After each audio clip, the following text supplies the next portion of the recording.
আপনাদের এক এলাকায় একজন আমের কার্ড দেওয়ার কথাও বলছে বিএনপির এক নেতা। ডিসেম্বরে তিস্তা এবং গঙ্গা দুইটার চুক্তিরই মেয়াদ শেষ হয়ে যাচ্ছে।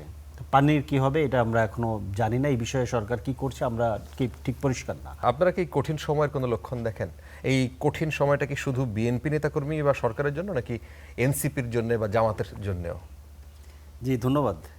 না মানে আমি প্রধানমন্ত্রী যেহেতু বলেছেন উনি ওনার দলের লোকদেরকে অ্যাড্রেস করে বলেছেন, কিন্তু আমি তো প্রধানমন্ত্রীকে দেশের প্রধানমন্ত্রী হিসেবেই দেখি, উনি তো আর ওনার দলের প্রধানমন্ত্রী না। তো মানে আমি মনে করি যে দেশের জন্য একটা কঠিন সময় আছে। তো সেই জায়গাতে হ্যাঁ, ওনারা যেহেতু সরকারি দল, ওনাদের নেতাকর্মীদের দায়িত্ব বেশি, দায়িত্বশীল ভূমিকা নিতে হবে। অনেকগুলো কঠিন পরিস্থিতি আমাদের সামনে আছে। অর্থনীতির যে অবস্থায় আছে, যেদিকে যাচ্ছে, এবং সরকারের যে পরিকল্পনা, এইটা আমাদেরকে একটা ঝুঁকিতে ফেলবে। যেমন আমি আপনাকে একটা উদাহরণ দিই, সেটা হচ্ছে যে বাজেটে আমরা যেটা শুনতে পাচ্ছি, এইবার প্রথমবারের মতো 1,70,000 কোটি টাকা থোক বরাদ্দ রাখা হবে আকিজ এসেনশিয়াল সরিষার তেল, স্বাদে ঘ্রাণে সেরা, এডিপি থেকে। মানে ধরেন কয়েক বছর আগে আমাদের এডিপি ছিল হচ্ছে 1,20,000 1,30,000 কোটি টাকা থোক বরাদ্দ। মানে এটা 1,70,000 কোটি টাকা থাকলে অনেকে বুঝতে পারে না। ধরেন এই বছর রানিং বছরে এটা হচ্ছে 10,000 কোটি টাকা, আগের অর্থ বছরে ছিল 11,000 কোটি টাকা, এবার 1,70,000 কোটি টাকা রাখা হচ্ছে। এই টাকাটা কি করা হবে এটা এখনো সরকার জানে না। থোক বরাদ্দ এটা খুব ইন্টারেস্টিং। এবং ধরেন 3,08,000 কোটি টাকা কিংবা 9,000 কোটি টাকা হচ্ছে এডিপি রাখা হচ্ছে, যেটা আগের বারের তুলনায় 1 লক্ষ কোটি টাকার মতো বেশি।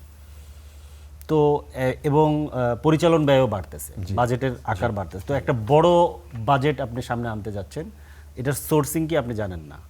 এবং বিভিন্ন রকম অলরেডি সম্ভবত প্রধানমন্ত্রীর মুখ থেকেই 10টার মতো কার্ডের ঘোষণা এসছে, আর অন্যরা আরও বিভিন্ন রকম কার্ডের ঘোষণা দিয়েছে। আপনাদের এক এলাকায় একজন আমের কার্ড দেওয়ার কথাও বলছে বিএনপির এক নেতা। তো এরকম বিভিন্ন কার্ড, এখন এই কার্ডে তো দিতে হবে, টাকা দিতে হবে। এগুলো সোর্স কি? এই সোর্সগুলো কিন্তু আইএমএফও জানতে চেয়েছিল। তো অর্থনীতিতে একটা বড় সংকট আছে। মানে এইটাকে ভালোভাবে ট্যাকেল করতে পারার একটা বড় চ্যালেঞ্জ আমাদের সামনে আছে। এখন এটা তো বিএনপির সামনে একা চ্যালেঞ্জ না, কারণ বিএনপি এখন দেশ পরিচালনা করতেছে। দেশ তো আমাদের সবার, বিএনপি দেশ পরিচালনা করতে, দেশ তো সবার। যদি সংকট হয় আমরা সবাই কিন্তু প্যারালালি মানে কি বলে যে সাফারার হব। জি।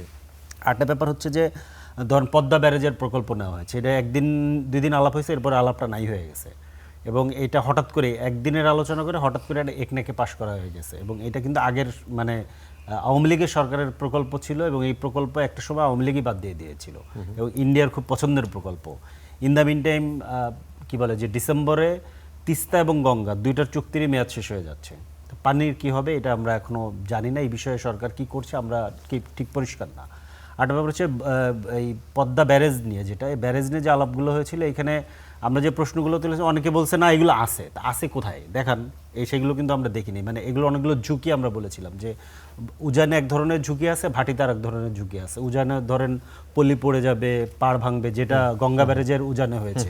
এবং ভাটিতে হচ্ছে যে স্যালিনেট ওয়াটারের পরিমাণ বাড়বে এবং মরুকরণ হওয়ার সম্ভাবনা আছে। সেইগুলোর কিভাবে আপনারা ট্যাকেল করবেন সেই সম্পর্কে, যদি পানির ফ্লো ঠিক না থাকে ব্যারেজ করে আপনি কিভাবে এটাকে ঠিক করবেন, এরকম অনেকগুলো চ্যালেঞ্জ মানে সরকারের সামনে আছে।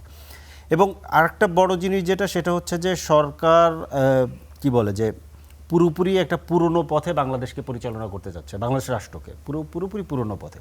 আপনি খেয়াল করেন আজকে ইসলামী ব্যাংকের যে ঘটনা ঘটেছে, এই লোক হচ্ছে একদম পরিষ্কারভাবে আওয়ামী লীগের দালাল লোক। এই লোক এই গণঅভ্যুত্থানের পরে তাকে পদত্যাগ করতে সে বাধ্য হয়েছে, তাকে এসে একটা ব্যাংকের চেয়ারম্যান বানিয়ে দিচ্ছেন। বানাচ্ছে কে? বাংলাদেশ ব্যাংক। এই বাংলাদেশ ব্যাংকে বসানো হয়েছে কারে? একজন দলীয় লোককে, দলীয় ব্যবসায়ীকে, ইতিহাসে প্রথমবারের মতো।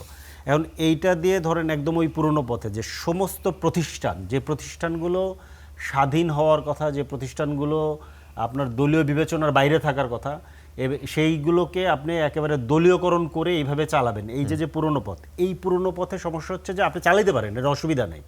সমস্যার জায়গাটা যেটা, মানুষের আকাঙ্ক্ষা চেঞ্জ হয়ে গেছে।